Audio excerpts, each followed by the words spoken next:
Oscar de la Hoya había peleado contra todo tipo de rival imaginable. Tipos duros, tipos rápidos, tipos que pegaban para matar. Había visto cada truco, cada estilo, cada forma de presión que existe dentro de un cuadrilátero. Y cuando le tocó hablar de Manny Pacquiao, no mencionó la velocidad. No mencionó la potencia. Describió algo mucho más difícil de procesar. La sensación de querer lanzar un golpe y descubrir que el momento para hacerlo ya no existía. Eso, viniendo de alguien que había compartido ring con Chávez, con Trinidad, con Hopkins, con Mayweather, no es un comentario menor. Es una confesión técnica. Y resulta que De la Hoya no fue el único que la hizo. Hubo un patrón. Varios campeones del mundo, peleadores de élite con décadas de experiencia, describieron exactamente la misma sensación después de enfrentar a Pacquiao. No hablaron de dolor. Hablaron de desorientación. Como si dentro del ring hubiera dejado de funcionar algo fundamental. Algo que siempre había estado ahí y de repente desapareció. Hay un momento preciso en cada pelea de Pacquiao donde se puede ver cómo el rival deja de pelear según su plan y empieza a sobrevivir. Ese momento es invisible para la mayoría, pero existe. Y lo que lo provoca no es lo que casi todo el mundo cree. Este video va a desarmar exactamente eso. No la velocidad de Pacquiao, que es lo que siempre se repite, sino el mecanismo real por el cual peleadores preparados durante meses terminaban sintiéndose inútiles a los 3 rounds. Hay 2 preguntas que van a recorrer todo lo que viene. La primera es por qué la experiencia no servía contra él, por qué tipos que habían enfrentado a los mejores del mundo no podían aplicar nada de lo que sabían. La segunda es más incómoda y tiene que ver con qué pasa dentro de la cabeza de un peleador profesional cuando pierde la capacidad de medir el tiempo. Ambas se van a responder, pero no todavía. Para entender lo que Pacquiao provocaba, hay que entender primero cómo funciona el cerebro de un boxeador profesional durante una pelea. Esto es clave y casi nunca se explica bien. Un peleador de élite no reacciona a lo que ve. Eso sería demasiado lento. Lo que hace es anticipar. Durante los primeros asaltos, su cerebro está escaneando al rival, buscando secuencias, registrando hábitos, construyendo un mapa interno de cómo se mueve, desde dónde ataca, cuánto tarda en volver a la guardia. Ese mapa es lo que le permite tomar decisiones en fracciones de segundo, esquivar antes de que llegue el golpe, contraatacar en la ventana exacta, mantener una distancia que le dé control. Sin ese mapa, un peleador queda reducido a improvisar. Y contra alguien que golpea con la precisión de Pacquiao, la improvisación es sinónimo de recibir castigo sin entender de dónde viene. Ahí empieza el problema. Y es un problema que nadie resolvió. Los rivales de Pacquiao intentaban construir ese mapa mental durante los primeros rounds y no lo conseguían. No porque él fuera caótico ni porque tirara golpes al azar. Era exactamente lo contrario. Pacquiao era extremadamente preciso y deliberado en cada movimiento. Pero su forma de moverse y atacar no seguía las secuencias que los peleadores profesionales están entrenados para reconocer desde que empiezan a boxear. Los golpes no venían desde los ángulos esperados. La distancia se cerraba antes de que la mente pudiera registrar que el movimiento había comenzado. Las combinaciones empezaban en el punto exacto donde otros peleadores terminaban las suyas. Y cuando el rival creía haber detectado un patrón, una secuencia que se repetía, Pacquiao hacía algo ligeramente distinto que invalidaba la lectura anterior. Todo funcionaba bajo una lógica interna que solo él parecía conocer, como si hubiera un código operativo al que nadie más tenía acceso. Y eso generaba algo que en boxeo es absolutamente letal, incertidumbre constante sin forma de resolverla. Ahora, hay que entender qué le hace la incertidumbre sostenida a un profesional del ring, porque esto no es teoría abstracta. Es mecánica de combate pura. No es miedo, al menos no al principio. Es algo más sutil y más corrosivo que el miedo, la pérdida de confianza en las propias decisiones. Imagina a un boxeador que lanza un jab, un golpe que ha tirado 100.000 veces en su vida, y que esta vez no sabe si la respuesta va a venir por la derecha, por abajo, desde un ángulo lateral o desde una posición que ni siquiera contempló como posible. Intenta mantener distancia y descubre que Pacquiao ya está dentro de su guardia. Retrocede un paso esperando aliviar la presión y la presión no solo no desaparece, se multiplica. Se mueve hacia un costado buscando resetear la posición y Pacquiao ya está en el nuevo ángulo esperándolo con una combinación lista. Cada acción produce una consecuencia inesperada, y eso obliga al cerebro a dedicar una cantidad desproporcionada de recursos mentales a la defensa permanente en lugar de ejecutar el plan ofensivo que preparó durante semanas. Es un ciclo que se alimenta solo. Cuanto más tiempo pasa sin encontrar una referencia estable, peor se vuelve la capacidad de decidir. Y cada round que pasa sin resolver el problema lo agrava, porque la fatiga mental se acumula más rápido que la fatiga física. Y ahí es donde aparece la primera señal visible de que algo fundamental se rompió dentro del rival. Una señal que la mayoría del público no detecta, pero que cualquier entrenador experimentado reconoce al instante. Los pies. Siempre son los pies. Cuando un boxeador pierde la capacidad de anticipar, lo primero que cambia es el movimiento de sus pies. Dejan de buscar ángulos ofensivos y empiezan a buscar espacio para respirar. Dejan de pivotar para crear oportunidades de ataque y empiezan a retroceder para ganar un segundo de aire, un instante donde la presión se reduzca lo suficiente para reorganizar el pensamiento. Los guantes suben ligeramente más de lo necesario, no para atacar sino para proteger. El jab deja de ser un arma de distancia y se convierte en un gesto defensivo, un reflejo que se tira sin convicción solo para que el rival no entre gratis. Esa transición es casi imperceptible para el espectador casual, pero para alguien que entiende boxeo es como ver una alarma encenderse en tiempo real. Y contra Pacquiao, esa alarma se encendía rápido. A veces en el segundo round, a veces incluso antes. De la Hoya lo vivió de la forma más descarnada posible. Llegó a esa pelea siendo todavía Oscar de la Hoya, uno de los nombres más grandes de la historia del boxeo, con una carrera que incluía victorias sobre leyendas absolutas del deporte. Y lo que ocurrió dentro del ring fue un desmantelamiento progresivo que él mismo describió después con una honestidad poco habitual en peleadores de su calibre. Contó que Pacquiao estaba ahí, justo delante de él, que le pegaba 15 veces seguidas y que cuando por fin estaba listo para responder, cuando su cerebro le decía que era el momento de lanzar, simplemente no podía ejecutar. No era lentitud física, era una desconexión entre la decisión y la acción, provocada por un rival que se movía en un tempo que su sistema nervioso no lograba sincronizar. De la Hoya dijo que se sintió humillado. Y dijo algo más, que esa experiencia fue lo que lo obligó a aceptar que su carrera había terminado. No fue la derrota lo que lo retiró, fue la forma de la derrota, la sensación de que el ring había dejado de funcionar según las reglas que él siempre había conocido. Y eso que acabamos de describir es solo la primera capa, porque hay algo todavía más desconcertante que la incapacidad de leer a Pacquiao, y tiene que ver con su capacidad de generar daño desde un cuerpo que en teoría no debería poder hacerlo. Pacquiao empezó su carrera pesando apenas 100 libras. Terminó peleando contra tipos que le sacaban 20, 25, hasta 30 libras de diferencia. En boxeo convencional, la masa importa.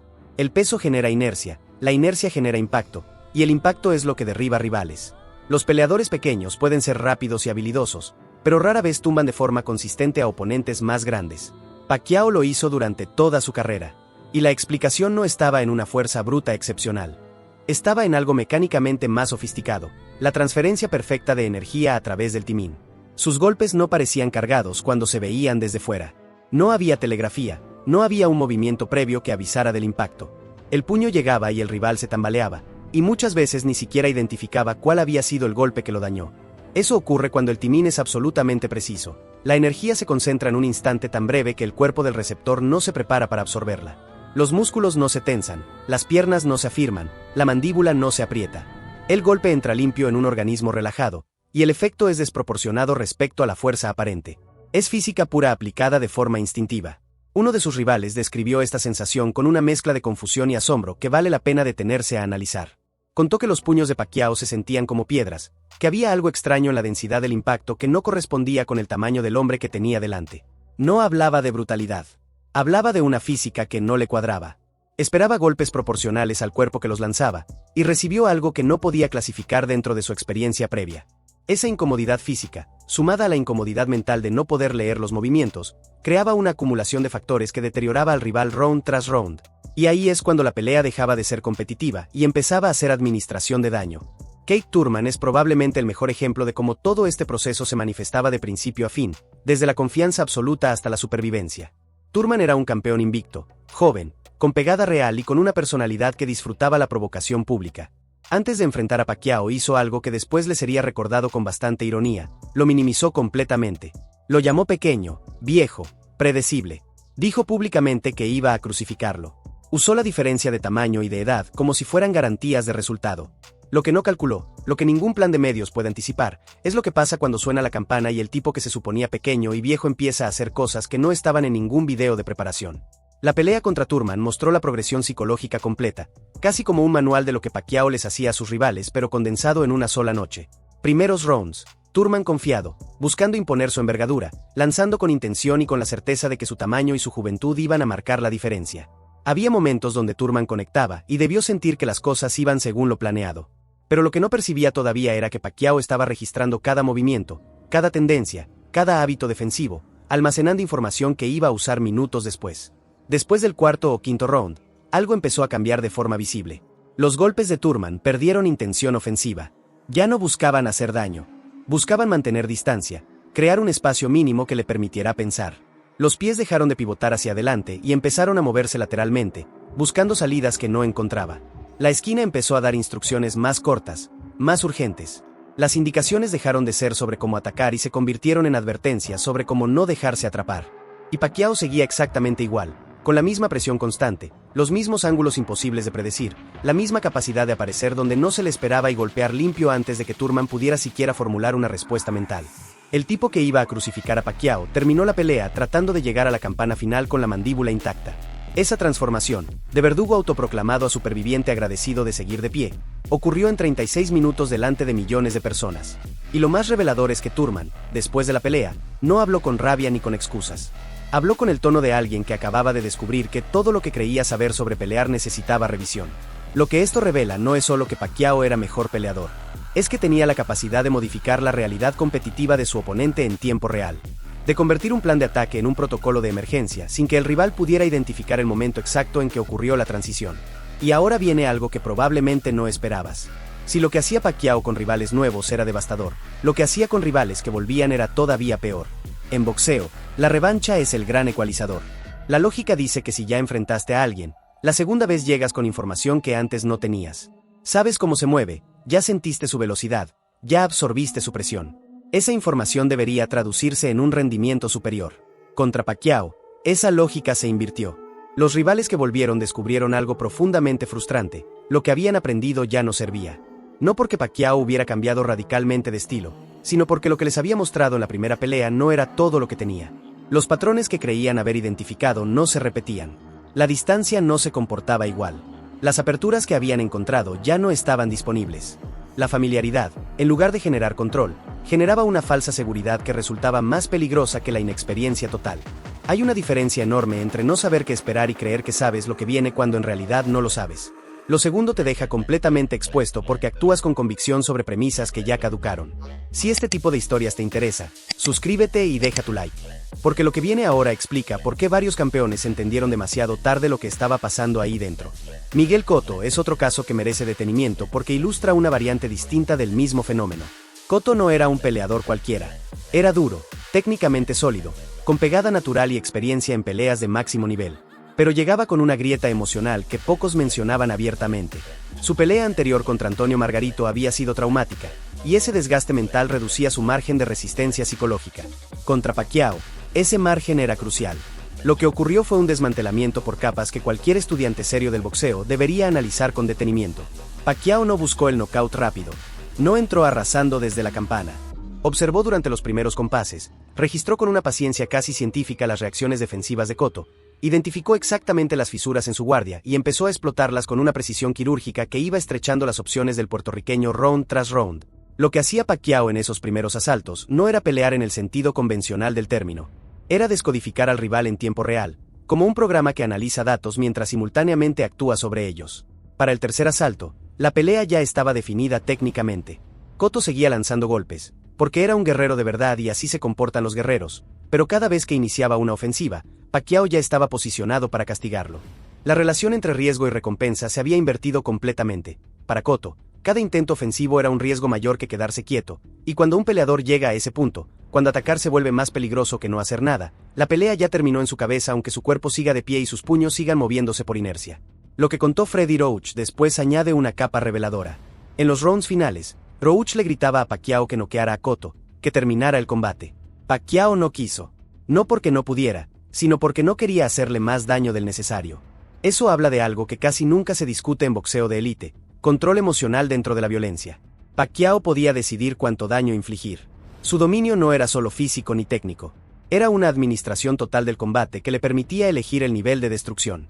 Muy pocos peleadores en la historia han demostrado esa capacidad de forma tan evidente. Juan Manuel Márquez es probablemente el caso más complejo y más fascinante de toda la carrera de Pacquiao, y el que mejor demuestra por qué la familiaridad no funcionaba como arma contra él. Márquez lo enfrentó 4 veces. 4 peleas separadas a lo largo de años. Tenía más información directa sobre Pacquiao que cualquier otro ser humano en el planeta del boxeo. Lo había estudiado durante años desde todos los ángulos posibles, había desarrollado estrategias específicas para cada aspecto de su juego, contaba con la habilidad técnica para ejecutarlas y con el coraje necesario para sostenerlas bajo presión extrema.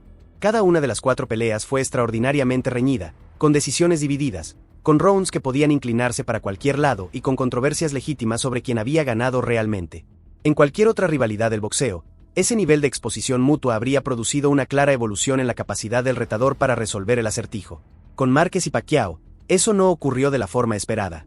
Lo verdaderamente revelador no es que Márquez pudiera competir. Es que después de 4 peleas completas, después de miles de rounds de estudio obsesivo en video, después de planes tácticos construidos con una meticulosidad que rozaba lo científico y ajustados pelea tras pelea, nunca logró controlarlo de forma definitiva y estable. La información acumulada le permitía mantenerse en la pelea, pero no le daba la certeza que normalmente acompaña a la experiencia repetida. Cada round seguía siendo una negociación en tiempo real donde un error de cálculo podía ser decisivo. Cuando le preguntaron sobre una posible quinta pelea, Márquez no respondió con entusiasmo. No era miedo. Era fatiga estratégica, un agotamiento intelectual ante un problema que, después de 4 intentos exhaustivos, seguía sin tener solución definitiva. Eso, viniendo de un peleador de la categoría analítica de Márquez, dice más sobre Pacquiao que cualquier nocaut espectacular. Hay otro ángulo que merece exploración y tiene que ver con la dualidad de Pacquiao fuera del ring. Varios rivales y personas cercanas al boxeo comentaban siempre lo mismo. Era amable, relajado, sonriente. Imposible de asociar con la versión de sí mismo que aparecía cuando sonaba la campana. Normalmente los peleadores buscan señales en la conferencia de prensa, en el pesaje, en el careo. Intentan detectar nerviosismo o agresividad, cualquier pista sobre el estado emocional del rival. Con Pacquiao no había nada que leer. Sonreía, deseaba suerte, parecía genuinamente tranquilo. Y eso era inquietante, porque la amabilidad no se traducía en compasión dentro del cuadrilátero. El tipo que te deseaba buena suerte antes de la pelea era el mismo que te castigaba sin pausa durante 12 rounds. Esa contradicción, entre la persona y el competidor, añadía una capa más de imprevisibilidad al paquete completo. Thurman lo vivió de primera mano. Hizo todo lo posible por provocar una reacción emocional antes de la pelea, usó declaraciones incendiarias, buscó confrontación verbal. Pacquiao le respondió con una sonrisa y un deseo de buena suerte. No era estrategia, era su forma de ser. Y el resultado dentro del ring demostró que esa amabilidad exterior no tenía absolutamente ninguna conexión con lo que ocurría una vez que se cerraba la distancia. Ahora, la posición de Pacquiao como zurdo merece un análisis separado porque amplifica todo lo anterior de una forma que muchos espectadores no registran y que resulta fundamental para entender por qué el problema era tan difícil de resolver. En boxeo, los zurdos representan un desafío estructural porque la geometría entera del combate se invierte. La mano de potencia viene del lado opuesto al habitual, los ángulos de entrada son contrarios a lo que un ortodoxo practica toda su vida, y la guardia del rival queda naturalmente expuesta por el costado del hígado, una zona donde un golpe bien colocado puede terminar una pelea independientemente del peso. Los peleadores ortodoxos, que representan la gran mayoría del boxeo profesional, entrenan la mayor parte de su carrera contra otros ortodoxos. Cuando les toca enfrentar a un zurdo, deben ajustar toda su mecánica corporal, reposicionar los pies, recalcular distancias, modificar los ángulos de ataque y de defensa. Ese ajuste es incómodo incluso contra un zurdo convencional, un zurdo que se para donde se espera que se pare y ataca desde donde se espera que ataque. Con Pacquiao, completar ese ajuste era sencillamente imposible, y por varias razones que se retroalimentaban entre sí creando un problema sin solución. Su velocidad de ejecución no dejaba tiempo material para reposicionar los pies según dictan los manuales. No atacaba exclusivamente desde la posición zurda convencional, sino que se movía dentro de las propias combinaciones, pivotaba durante los intercambios y lanzaba desde posiciones intermedias que no correspondían a ninguna guardia clásica conocida. Alternaba constantemente entre ataques a la cabeza y al cuerpo sin seguir un patrón predecible, lo cual impedía que el rival pudiera fijar una posición defensiva estable ni siquiera por unos segundos. Era, en definitiva, un zurdo que no se comportaba como ningún zurdo contra el que sus rivales hubieran entrenado jamás, ni en sparring ni en video, y eso añadía otra variable irresoluble a una ecuación que ya de por sí era un callejón sin salida. Hubo alguien que describió su primera experiencia con Pacquiao cuando este era apenas un excampeón de 112 libras, alguien que nadie conocía fuera de Filipinas. Contó que le propuso hacer unos rounds y que aceptó pensando que no sería nada especial, un peleador pequeño al que podía manejar sin esfuerzo. Después de un solo round, cambió completamente su evaluación. No dijo que lo hubiera dominado ni que lo hubiera lastimado. Dijo que ese chico sabía pelear de verdad, con un tono que delataba una sorpresa genuina ante el nivel de habilidad contenido en un cuerpo tan compacto. Ese momento de reconocimiento temprano anticipa todo lo que vendría después. 2 décadas de gente subestimando lo que Pacquiao podía hacer basándose en lo que veían desde fuera, y descubriendo algo completamente distinto una vez que compartían el cuadrilátero. La cuestión Pacquiao contra Mayweather merece un tratamiento cuidadoso porque es el debate más persistente del boxeo contemporáneo y no tiene una respuesta simple. La pelea ocurrió en mayo de 2015, años después de que el mundo la reclamara. Mayweather ganó por decisión unánime. Desde el resultado, la discusión debería estar cerrada. Pero no lo está, y hay razones para ello que no son conspirativas ni emocionales. Pacquiao peleó esa noche con una lesión en el hombro confirmada por registros médicos posteriores, que limitaba su arma principal, la mano izquierda. Algunos analistas consideran que eso alteró significativamente la dinámica del combate. Otros argumentan que Mayweather habría ganado en cualquier escenario. Lo que resulta objetivamente interesante es que Mayweather, quien declaró repetidamente que ganaría 10, 20 o 100 veces, nunca aceptó la revancha. Las razones pueden ser múltiples, financieras, estratégicas, personales. Pero el hecho permanece. En boxeo, cuando un ganador rechaza la revancha, la conversación queda abierta por definición. No es una acusación. Es una pieza del rompecabezas que cada aficionado puede valorar como considere. Lo que sí resulta indiscutible, más allá de ese debate, es la dimensión del viaje que Pacquiao realizó dentro del deporte. Empezar en 108 libras y terminar compitiendo de forma legítima en 154 es algo que desafía la fisiología y la lógica competitiva del boxeo. No es simplemente subir de peso. Es reconstruir el cuerpo, la mecánica y la estrategia para funcionar de manera efectiva en categorías donde los rivales son naturalmente más grandes, más pesados y más fuertes. Pacquiao no subió de peso para enfrentar a rivales débiles en divisiones superiores, ni para buscar títulos fáciles. Subió para enfrentar a los mejores de cada categoría, a los campeones reinantes, a los peleadores que se sentían dueños de su división. Y no solo competía contra ellos. Los noqueaba. Los derribaba con golpes que, según toda la lógica física del deporte, no deberían haber tenido suficiente masa detrás para causar ese efecto. Cada nueva división en la que Pacquiao competía era una refutación en tiempo real de lo que se suponía posible para alguien de su estructura corporal. Y cada vez que los expertos decían que había llegado a su límite natural, él demostraba que el límite estaba más lejos de lo que cualquiera había calculado. A eso se suma la resiliencia, un factor que frecuentemente se pasa por alto cuando se habla de Pacquiao porque la narrativa dominante se centra en lo que él hacía a los demás y no en lo que él mismo tuvo que superar. Pacquiao fue noqueado fríamente durante su carrera, en un par de ocasiones que se convirtieron en imágenes icónicas y brutales del deporte. Fueron knockouts genuinos, devastadores, del tipo que hace que los comentaristas se queden en silencio y que el público contenga la respiración. Y sin embargo volvió cada vez, no para participar sino para ganar, no al mismo nivel sino, en muchos casos, a un nivel visiblemente superior al que mostraba antes del knockout. Eso no es común ni siquiera entre los más grandes de la historia. En boxeo, los knockouts duros dejan secuelas que van mucho más allá de lo neurológico. Un peleador que ha sido noqueado limpiamente desarrolla una sombra de duda que se instala en algún lugar entre el instinto y la conciencia. No siempre es detectable desde fuera, pero se manifiesta en vacilaciones mínimas, en un milisegundo adicional de cautela antes de entrar en zona de peligro, en una reticencia casi imperceptible a comprometerse del todo en los intercambios cerrados. Pacquiao parecía completamente inmune a ese efecto psicológico. Volvía con la misma agresividad de siempre, la misma disposición absoluta a intercambiar golpes en distancias donde la mayoría de peleadores que han sido noqueados preferirían no estar ni por casualidad. Eso no es valentía convencional, aunque la incluye. Es una configuración mental distinta, una capacidad casi única para compartimentar la experiencia traumática y no permitir que contamine ni altere el enfoque competitivo. Es, en cierto sentido, otra forma de impredecibilidad. Un rival que ha sido noqueado y que sin embargo entra al ring siguiente como si eso nunca hubiera pasado es un rival al que no puedes intimidar con el recuerdo de su propia vulnerabilidad.